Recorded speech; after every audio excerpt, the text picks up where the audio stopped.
Hey guys, it's Wahima, but just call me Wah. Melanated! But welcome to my recap of 90 Day Fiancé Season 8, Episode 14, Into Your Arms. Welcome to all of my new viewers, new subscribers. Thank you so much for joining the Just Call Me Wah family. And for those of you who are returning and who have been down for a while now, thank you for coming back. Everyone share this video on any social media platform that you deem fit and give this video a thumbs up. P.S. I am on Clubhouse under Wahima Lino, so if you're on Clubhouse, go on ahead and follow me. I will be doing some Clubhouse rooms or whatnot about 90 Day Fiancé. I just joined a 90 Day Fiancé group, so I'm going to be talking in them. As soon as they invite me to talk, I shall. So yeah, go on ahead and follow me on other social medias, including TikTok, as Just Call Me Wah. All right, you guys, this was a great episode. There's a lot to unpack. Let's jump right into it. First couple that we're going to talk about is Natalie and Mike.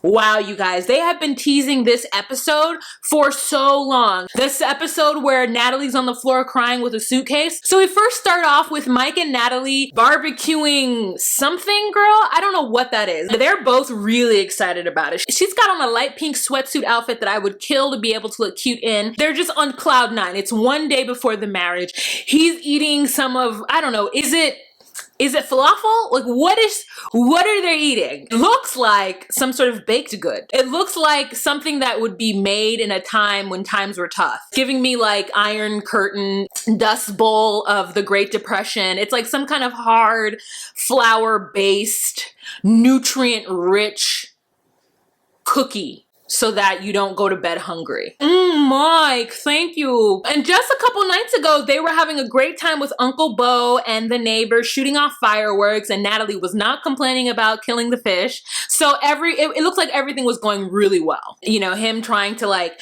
grind on her. He was like, you need to go to a strip club and I'll be your big magic Mike. And yeah. And you know, she's being cute with him. They're being cute with each other. It looks like they're having a good old time. This entire time I'm like, oh, so they do get married? Like, does he kick her out afterwards? Does she like pack to go? Like, what is the catalyst, child? I mean, Natalie is having conversations with her mother about her mother not being able to come to the wedding because the borders have closed due to coronavirus, and she's boo-hooing about it, girl. But you know, Natalie always makes sure that she has on waterproof eye makeup, because while she is boo-hooing, there is no black lines coming down her face. You know what I'm saying? She's camera ready. She even has a conversation with Svetlana about this wedding and about how Svetlana's not gonna be there. There's this really great picture they show of Natalie where it looks like Natalie is a different person in her past. Doesn't look like her at all. She talks about how she's had a fairy tale wedding. This is not gonna be that.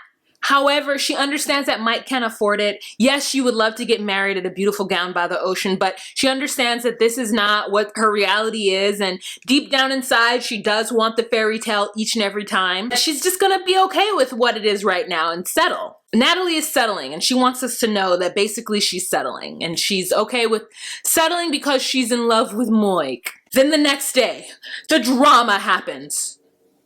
Natalie all of a sudden is frantically on the phone crying, and she's calling the officiant to tell Teresa, hello, Teresa, this is Natalie. I'm just calling to let you know that I don't need your services for today because this is the wrong accent. Mike and I are not going to get married. And Teresa's like, oh, okay, well, you know, just because you're leaving the country doesn't mean that a wedding won't happen later. And Natalie says, no, not after what Mike has done to me. I'm not gonna get into the details with you because it's none of your business, but just know that we're not getting married. Then she goes into her room and starts to frantically pack, and whenever she finds any item that belongs to Mike, she tosses it. I mean, she like literally tosses his cholo slipper just like out the door into the kitchen, girl. The neighbor comes over, and that neighbor is going to drive her to the airport, and Natalie needs to know if this neighbor has petrol in her car. The person doesn't understand, and Natalie keeps saying and repeating things, and she's frustrated and angry. And this neighbor is like, Natalie, I'm so sorry. And Natalie's like, thank you so much, dear. Thank you so much. You're so nice. But get out of my face and go make sure that everything is okay. So then when I'm ready, we're ready to go. I don't need your sorries. Thank you. And Natalie talks on the phone with producers, and producers are asking her questions. And she's like, what do I need to call my mother for? What am I going to tell her? I don't know where I'm going to go because Ukraine is closed. So I'm just going to fly to Europe and just... So Mike pulls her out the morning of the wedding to tell her that he can't do it. It is 3 days till her visa is up. And she needs to go back to the Ukraine because she's going to be illegal in the US and she doesn't want to be illegal in the US. Mike has left and gone to the bank, and I guess he's going to buy her ticket to fly home, and he's going to send it to her phone so that when she gets dropped off at the airport, she has a flight to get onto. You are not going to just have had sex with this girl the night before, had this wonderful, you know, hangout the night before with your din-din and whatever, and then do this to her at this moment. Rude. And even though she was annoying and she said a lot of things she shouldn't have said, he should have sent her home earlier than this. So the next couple that we're going to talk about is Stephanie and Rye Harris. So this is the next day. Harris states that he slept on the couch. He says like couch, very weird. I can't remember how he said it, but it was very much in a way that I was like, what is that word? He slept on the couch and he was just trying to be there for Stephanie. That's all that he wants. So Stephanie wakes up in the morning and she's like, Harris, thank you so much for taking the time to be here with me. I know that you were, you know, very busy in the jungle chopping down trees, but I just appreciate your time and effort. And so today I just want to relax, okay? I don't want to think about your cousin Ryan. I know that I was in a relationship with your cousin Ryan prior to you, but I don't want to think about your cousin Ryan. So just go ahead and spare no expense and plan something for me for today, okay? I want it to be romantic, and I want you to just do something that your cousin Ryan wouldn't do. Who knows how he got this together? So what it is they go out to a dock. At the end of the dock, there's like this space for them to have lunch in, and they have lunch, and he, you know, tells her she looks beautiful, presents her with her favorite wine called Sip. Harris, just go ahead and fill it all the way up to the top. Oh, I missed a part. So let's go back. Stephanie ends up finding out from her medical assistant that Ryan's mother has called the business asking for Stephanie, wondering where Ryan is. She's overwrought and she's like, block them all, just block everything. And I'm like, can you block from a landline? I don't understand why Stephanie's acting as though like the family's trying to get her back. She's real dramatic with this whole thing. They have a nice little lunch where they drink the entire bottle of wine because they're not trying to be fancy. They just want to drink and get to where they need to get to.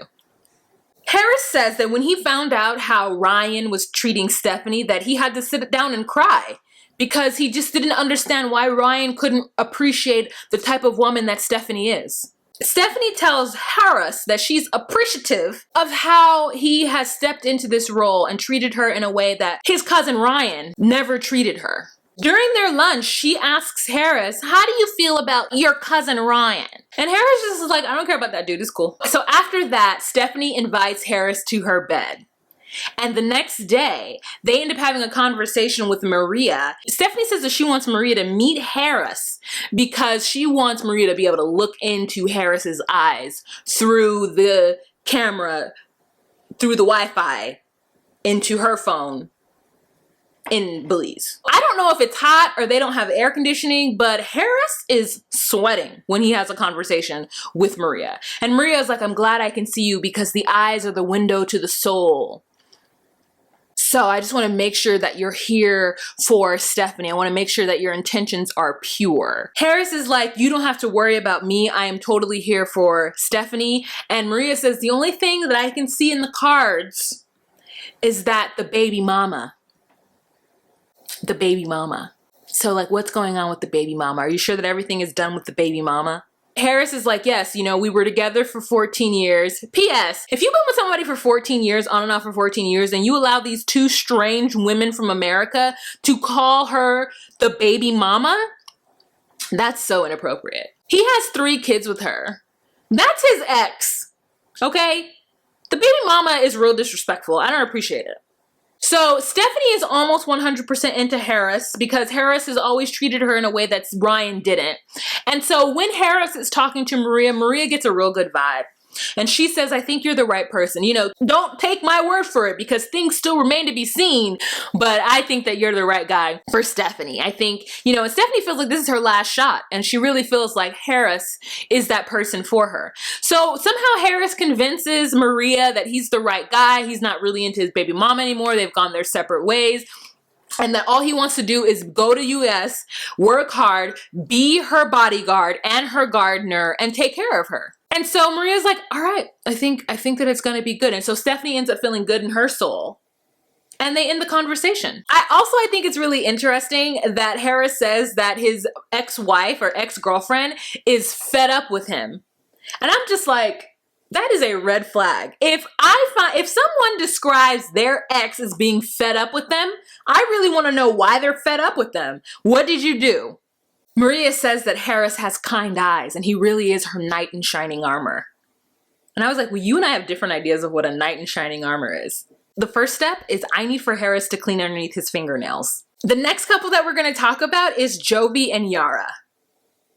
So Joby comes home from the bar, piss drunk, you know what I'm saying? He's so drunk and he hasn't packed anything. He's not ready for this flight. And he tries to like snuggle in the bed with Yara. And Yara's like, please pack. And he's like, oh, I don't want to.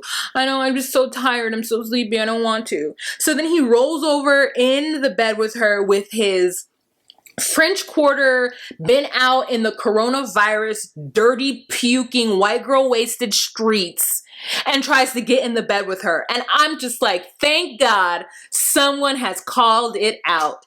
Get out of this bed with those jeans, Joby. And he just takes off his jeans. I feel like he has the same shirt. And I would still be like, take it off. Actually, go in the shower, Joby. You smell like alcohol. And he's just thinking that everything's going to be okay and he's going to slip right in. And, you know, Yara just needs to be okay with the fact that he went out with his friends and stayed out longer than he was supposed to and broke her trust. And that if she wants to talk to him about the strip club, he will come clean to her. But until then, no, not really. Because he's an adult. He did what he wanted to do. He's grown. It's his bachelor party and he lived his life. But then he's going to come back and be like, Yara, are you okay? And he wants to snuggle with her and shit. Like, no, get off of me. These are the consequences to your behavior. Okay? This is what it is. The cold shoulder. So Yara ends up saying that she's so much mad at Joby for the choices that he's made this night. She doesn't even want to talk to him. So it's like 5 a.m. They get up. He puts everything in the van. She sits in the van and she doesn't even want him to touch her. She doesn't want to talk to him. And he's like, oh, so you're just not going to talk to me? And she's just like, no. So then he gets a call from his friend Kaz, and the Kaz is like, oh, we're going to get to the airport just in time for mimosas. And Joby's like, ha, yeah. Joby is not ready, okay? Yara says that she doesn't care that he was out drinking. She more so cares that he doesn't put her as a priority. Yara says that she, at this point, instead of going to Vegas, she probably just wants to jump on a plane and go to the Ukraine. The next couple we're going to talk about is Rebecca and Zied. What is up with these women and these pigtails? I mean, Stephanie's pigtails were hard to watch and bad enough, but Rebecca's pigtails? What is that character from Monsters, Inc., Boo? Like, why does she have those kinds of pigtails? What is the obsession with pigtails? So we are in Rebecca and Zied's apartment and oh my God, bibbidi bobbidi boo, furniture. I mean, a lot of furniture, not just like a little bit, like a lot. Like a curio cabinet and a rug, a sofa, a TV. I mean, just a lot of furniture. And I was like, oh, thank God. So we have Rebecca and Zied sitting at the table. And she is trying to berate him for being a sometime Muslim, which is rude because there are plenty of people in plenty of the major religions in the US who only celebrate certain things in the religion. She says that she wanted the 90 days to really get to know if she wants to marry him. And for that, I call BS because she's known she's wanted to marry him for 2 years now. So she's upset because he's like, I have to leave. And she's like, well, we don't have any money for you to live somewhere else during Ramadan. And you can't live with Tiffany because she, something, I don't know, girl, like Micah, like, why would you want to live with Tiffany? Especially, why would you want to live with Micah? So Zied's like, what is solution? And she's like, well, the solution is that we don't get married and you ignore Ramadan. This is me, I'm Muslim, I'm Arabic man from Tunisia. And she's just like, listen, you did not give me any choice in this. You didn't explain this to me. And now I feel like you're rushing me into this marriage. And he's just like, look, Rebecca, this is what we'll do. We'll just get married in the court. Okay. And then we'll go to Tunisia and have a beautiful wedding. This is not what I want. And I don't want to do this. And he's like, okay, I understand. Then she's let me finish. And he's like, okay, finish. And she's like, I just want you to know I'm unhappy and this is not what I want. And he's like, I understand. What is happening? Okay, what is going on? It's weird. Stop using idioms. Ugh. So the next segment we have with these two is soundbite. Rebecca in her car. Oh no, come on. Oh no, please. Oh my God, I'm gonna cry. And then we see her and she's got these crazy ass pigtails and she's searching frantically in her car. She's got on a red blazer. She gets back into the house and she's like, Ziad, I lost my ring. Ziad is just like playing his video games. He got his headphones on. He's doing exactly what she purchased this console for him to do. He takes off his headphones and she's like, I can't find my ring. And he's like, oh, okay. And he puts his headphones on and he continues playing. And she's upset that he isn't like upset about this. I'm just like, he did what he had to do, was buy this, you know, $30 ring for her. And if she lost it, she lost it. Like, what do you want him to do? At the time that she got the ring in the Sahara Desert was the most romantic thing that has ever happened to her in her life. And now she is just distraught and he doesn't care. And I was like, Rebecca, you are too grown to get mad at this person for something that you know is stupid. That's not the reason why you're upset. You're upset because you have to get married in 8 days and he hasn't been helping you. But the truth is he can't help you because he doesn't speak the language well enough. He doesn't have the resources that you have. So just say that. But don't get mad at him because he doesn't care that you lost a ring that he already did what he had to do. He gave it to you. You lost it. You be fine, girl. She gets upset, searches the couch cushions, yells at him some more, tells him to take the headphones off like he's an idiot, and then goes off and runs to Tiffany's house to tell Tiffany about how he isn't being as attentive in this moment. So then Tiffany tells her that she's made all of these bad decisions in the past. Now Rebecca's writing this line of having to tell her daughter the thing that has made her upset that Ziad is done, but also not have her daughter go into a rant about how Ziad is not right for her. Can't run to your sister. She might as well be. You can't run to your daughter and complain to her about Ziad. And then when they start to tell you that you shouldn't marry Ziad and you're making a mistake, you be like, no, it's different this time. It's different. Rebecca leans on Tiffany as though Tiffany is not her child. And it's odd. I mean, it works for them and I'm sure Tiffany is fine. This is the first time that she's about to be married or be with somebody and she's really thought, oh my God, this is going to last forever. Ma'am, you're 52 years old or something. Like, you're in your 50s and this is the first time you've ever thought, oh my God, this is going to last forever? What were those other ones then? What's the healthy balance? I'm not going to burden myself with being unhappy with somebody in my life just to have somebody by me. But I do wish that somehow I was a little bit more desperate for that kind of love and attention than maybe I would be in a relationship, but then I would have settled. Like, there's a lot to unpack in that. And she said that getting married should be beautiful and easy. And I'm like, for who? So the next couple that we're going to talk about is Amira and Andrew. Okay, so Amira is in Serbia and Serbia is going through it right now, okay? There's no room service. There goes my idea of a good 14 days. She hasn't been able to talk to Andrew. It's time for her to talk to Andrew. And so she's mad at him. You know, you can tell she's mad at him. And she's like, I don't know if I want to have kids, you know, because I don't want to be in a situation where I'm arguing with somebody. We need to like work things out and see how everything goes. And he's like, well, I mean, I just need a vague glimmer of hope that you would want to have kids with me. And she's like, honestly, Andrew, it's up to you. He's feeling like, okay, now there's something perceived. He kept using this word. He keeps using the word perceived and he kept using this word baby. She's just like, look, like there's a lot we're fighting right now. There's a lot we're going through. And you know what I mean, Andrew? Like you yell at me all the time. And he's like, I don't understand you. So do you think that what we're having right now is an argument? And she's like, ooh la la, Andrew, don't sit here and try to make me feel like I'm stupid, Andrew. And no, of course this is not a fight. Okay, yeah, bye. I can see him gaslighting her. Then he has a conversation with his mother and tells his mother this, and his mother's just like bewildered because she can't possibly see how anyone could see that he isn't the greatest dad in the world. And I'm just like, that's not what Amira's saying. Amira's saying that she doesn't want to bring somebody into a fighting situation. And right now they're in a fighting situation. Andrew gets some news that Amira didn't actually get on the plane. So there's something very upsetting. He's pissed off about it and mad that I guess he's put all this time and energy into her and then she doesn't even get on the plane to come to the US. So that's where we end up. And we're kind of glad she didn't get on the plane. Did you guys notice how small of a mouth Andrew's mother had? You know the girl who talks really softly in Pitch Perfect and she has this little mouth and she's always like, why does she want that? It was like that. No Brandon and Julia in this episode. So the last couple that we are going to talk to is Tariq.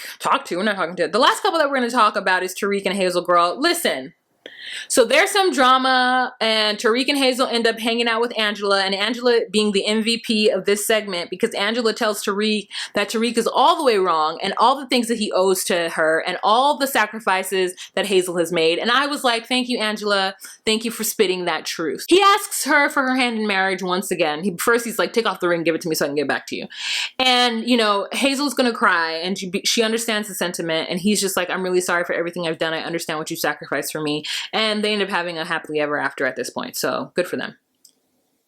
All right, you guys, so that's the end of this episode. Let me know what you guys thought of this episode down below. Let's have a kiki and a conversation in the comment section. I really hope that you enjoyed this recap. I didn't give you a lot of voices because for whatever reason, it's not coming out of me the way it normally does. Don't forget to follow me on all my other social media platforms. I have Instagram, I have Facebook, I have Clubhouse, I have TikTok. I also have a Twitter, but I don't ever look at that, okay? So just call me Wah or Wahima Lino, search me, I'm the only one. Have a fantastic week. Did I say let's have a kiki and a conversation in the comment section? Well, let's do that if I didn't say it. Also, don't forget to give this video a thumbs up and share on any social media platform that you deem fit. Have a fantastic week, you guys. Remember to be you, be true, and find your place. Bye. Stay on YouTube. Check these videos out, you guys. Stay on YouTube. Show your girls some love. Stay. Check them out. Hit him. Hit him.